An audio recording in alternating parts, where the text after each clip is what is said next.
kumalat ang picture ni Catherine Bernardo. At napanood siya. Oo.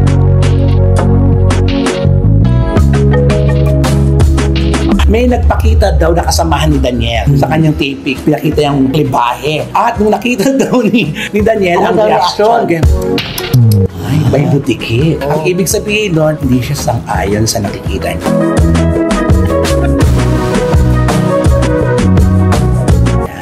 Alam mo, yung ginagawa ni Catherine ngayon, para bang pagsasabi na, eto na ako ngayon. This is the new me. Ito ang babaeng iniwan mo. Ito ang babaeng ipinagpalit mo sa iba.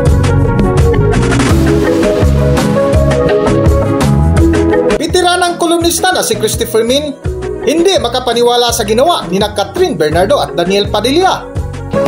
Kung bago lang kayo dito sa aking YouTube channel, huwag kalimutan mag-subscribe at pindutin niyo na rin ang notification bell para ma-notify kayo sa ating susunod na video. Maraming salamat!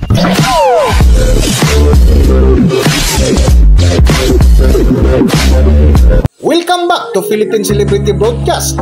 Viral at mainit ngayon na pinag-uusapan sa mundo ng showbiz ang dating magkasintahang Katniel na kung saan nagulat at napailing si Daniel Padilla sa kanyang nakita ng mga litrato ni Catherine Bernardo. Sa latest vlog nga ni Nanay Christopher Min ay isa ito sa kanilang mainit na paksa na kung saan napakomento sila sa nakitang reaksyon ni Daniel Padilla. Eto na, gusto ko ikaw ang maglatag nito. Naku, eto na nga. Kumalat ang picture ni Catherine Bernardo. At napanood siya. Oo. Yung cleavage niya, judge siya, di ba sa PGT? Sexy siya. Eto na. May nagpakita daw na kasamahan ni Daniel sa kanyang taping. Pinakita yung libahe. At nung nakita daw ni Daniel ang reaksyon. May butiki. Ang ibig sabihin doon, hindi siya sang-ayon sa nakikita niya. Alam mo, yung ginagawa ni Catherine ngayon, para bang pagsasabi na, eto na ako ngayon. This is the new me.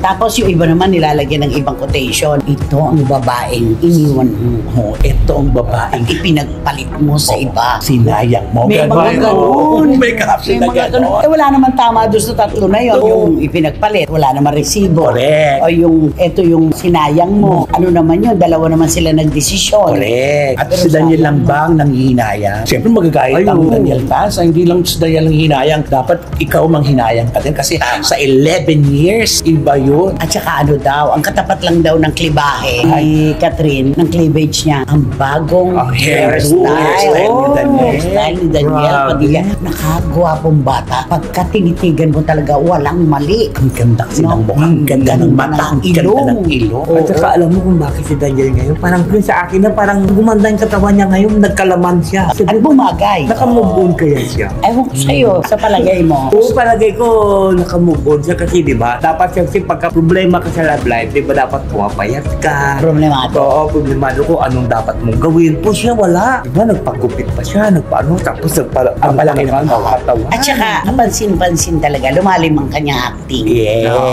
Yun yung hindi sa lahat ng pagkakataon, may ganitong bubog sa acting si Daniel Padilla, pero sa Incognito, yung nakita sila ng kanyang kapatid. Yes. Ay, ang galing. Walang dialogue o 360. Inikot na gano'n. Ang galing na bata. Kailangan talaga, ba't gano'n ano? Kailangan ka pang masaktan. bago ka gaw manuno. Oo. Bago lumalim ang acting mo talaga. Ito naman, hugot lang alam.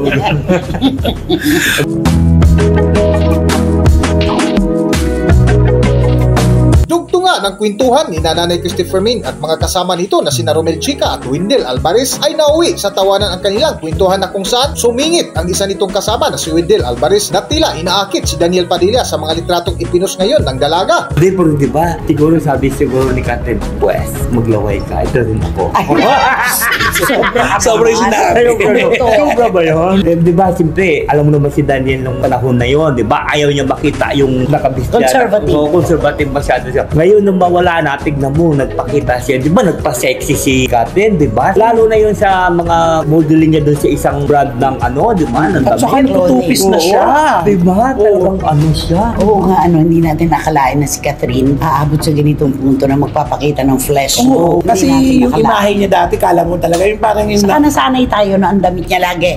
Close neck, conservative. mahaba, yung konserbatibo, ang datingan. Sabi nga ni Wendell, probinsyana. At ang galing niyang mag-pose. Magaling. magaling siyang gumawa ng paraan para yung kung ano mang ibinabatong pinta sa kanya ay naitatago niya. Yun ang totoo doon. Tsaka adult na kasi siya, biri mo nakahiwalay na rin siya ng tila. Alam mo si Wendell, halata ko lang. Pag Daniel at saka Catherine ang pinag-uusapan, Daniel na Daniel siya talaga. Gusto mo talaga sila. Ay, oo.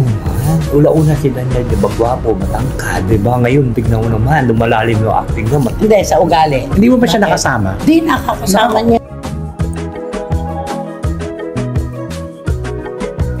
Nakasama mo naman pala. O, hindi, hinangaan ko siya bilang gwapo siya, magaling mag-acting siya, di ba? Tsaka matangkad. Pero pagkadating siguro sa ugali, parang teka muna. Meron kang ano. Baka alam niyo yung kwento ni ano. Ang Jumiji ang tulong. Ay, oo, kasi siyempre kaibigan. Diba? Yung yung rant niya sa ano. Ano ba yung rant niya? Yung gigingin ng shulong, tapos dead matu. Yung Madeir. So, paano? Hindi, wala na. Buong buhay niya, sinanla niya to. At saka kilalang kilala siya. Talagang Kaya taga-depensa. Yeah. Sa patuloy na ng kinuha ni Nanay Christopher Nel ay naungkat ang pagkatanggal ng isang reporter na laging kasama ng mag-inang Carla Estrada at Daniel Padilla na kung saan si Catherine Bernardo di umano ang dahilan. Ano ba ang dahilan? Ba't nawala sa kanila yung reporter? Ay, siyempre, alam mo naman. Hindi ko nga alam. Kaya ako nagtatanong. Kaya nga ako nagtatanong. Yung doon kasi sa ano, sinulat. Yung babae, sinulat niya. Si Catherine, sinulat. Alam mo naman ang una kasi, si Catherine kasi kung ano yung mga ano niya, nagsusumbong kagad kay Daniel. Siyempre, pag sumbong kay Daniel, sinabihan naman ni Daniel yung madaraka. Nang pagsabihan mo yung reporter. Oo, huwag siya masyadong ganyan-ganyan kasi So, mamaya. in defense of Catherine pala yun. Oo, hindi yung Catherine talaga yun. Kasi di ba, siyempre ang sinusulat niya si Daniel lang. Kasi si Catherine hindi niya sinusulat. Kasi meron siya ano kay Carla, di ba? Tapos ayun, siyempre yung babae magsusumbong doon sa lalaki. Bakit? Akala ko ba kaibigan niyo siya? Bakit ganun? Nilalait niya ako, ginaganon niya ako sa panunulat niya. Siyempre nagsumbong. Pag sumbong, sinabihan yung ano. Hindi naman dinerecho yung reporter. Sinabihan yung madaraka. Tapos yung madaraka ay nagano. Ang lungkot din yung gano'n, ano? Yung halos ang buong panulat mo, ibinigay mo sa isang personalidad, tapos sa isang maliit na bagay lamang, kakalimutan ka. At saka yung humingi ng tulong pala yung reporter, pinagdamutan ni Carla.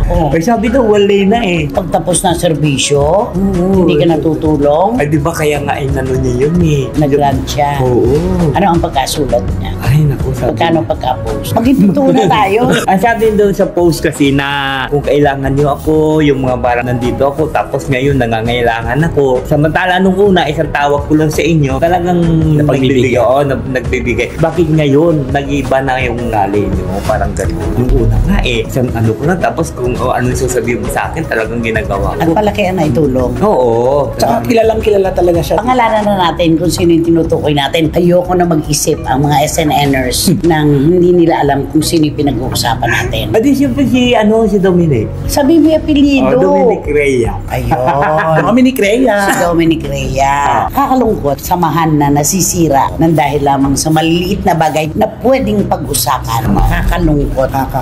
Kasi magkaibigan silang matagal. Oo. Saka inalagaan niya si Daniel ng mahabang panahon. Di ba? Oo, simulang pagpasok doon sa ABS, talagang si Dominic Rhea. Ay, totoo. Di ba, inaaway ang kuminsan noon pag sinasabi may package deal yung dalawa, di ba? Kailangan pag may proyekto yung anak, may proyekto din nanay. O siya yung taga-depende.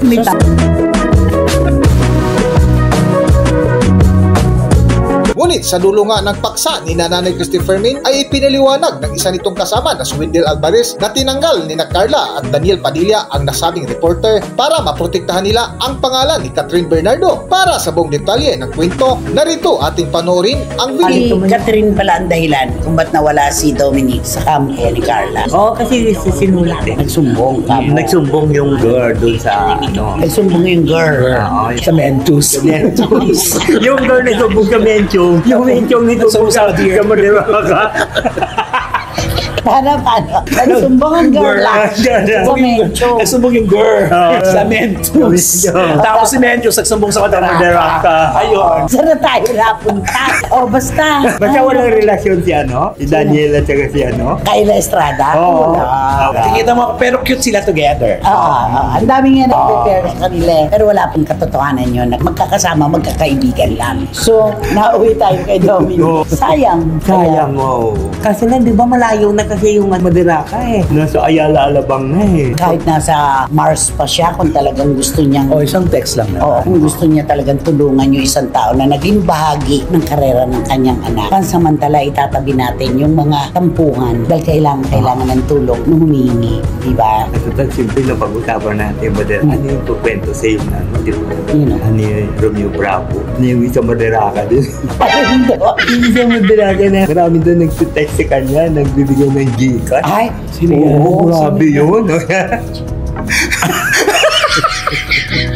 alam niyo po, mga kachika, hindi lang po mga artista ang may mga kwento na maaaring ibahagi sa publiko. Kami rin po ng mga reporters, marami rin po kaming karanasan na kapag nalaman ninyo, matatawa na lang kayo, maiinis. Di ba? Ganoon, di ba? Oo, ito talaga ang mundo ng showbiz. Wala pong pinatatawa. Talagang lahat mapag-uusapan. Katulad ngayon, di ba? May pinaalala na naman to. May uukil-kili na naman sa akin ng mga SNL. Ang hilig-hilig niya mag-open ng gano'n. Ano? Hindi na. Naalaala ko lang kasi, di ba? Kasi hindi lang naman siya nag-iisang Madiraka. May ibang Madiraka din. Na ganun din, di ba? Ay, iba naman yun. Ay, bali. Ito hindi yung girl. Nagsubong sa Mentos. Yun naman, si Mudra. Si Mudra. O, ayan. O, nag-text sa akin, nagpapadala ng Gcash. Ayun. Ang daming reporter sa karap. Yun naman ang tsaka. Tsaka boom naman yun. Oo, di Diba? ba? Hindi maganda yun. Kunwari pala, ikaw nag-text ka dun sa Mudra. O, ayan, sa normal chika, o, nagpapa-Gcash. May mga ganun. May announcement ka agad sa'yo. Kakaloka. Oo, parang mga bakla! Ito siya. Nag-text sa akin. Tsaka. Ay, nako. Kaya mas pipili natin yung wala na lang Mudra. Oo. Hanggang dito na lang muna ang ating video at kung nagustuhan nyo, huwag kalimutan mag-subscribe at pindutin yun na rin ang notification bell para ma-notify kayo sa ating susunod na video. Maraming salamat!